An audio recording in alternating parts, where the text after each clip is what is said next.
guys talked about this in your class well, but April is Poetry Month, so you are supposed to write 30 poems in 30 days, which is insane, but it happens.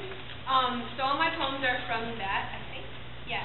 And I'm going to go off of Bald's thing about, like, family and stuff. My grandpa moved from Burma when he was 18, and not that many people, like, know what's up in Burma, but it's kind of, like, not a good place to be right now.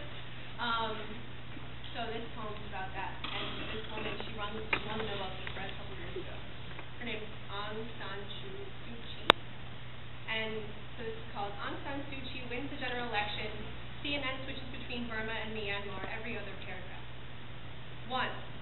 50 voting irregularities reported, but she calls it a triumph of the people, doesn't regret participating. 2. She was under house arrest for 20 years after she won the general election in 1990.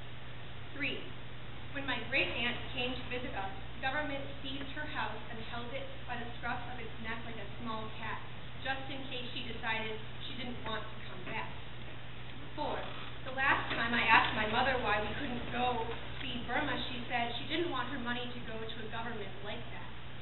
5. At dinner, my grandfather announces that he will be returning to Burma for a high school reunion next winter.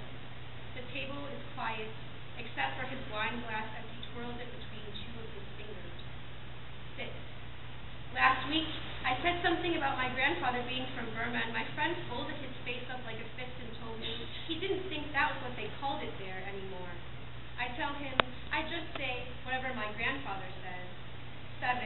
The name he shakes when he talks about the violin with the tiger stripes, or about his sister being born in the bomb shelter on his birthday, or when he says he'll be going back for the first time in over 30 years, how he clears his throat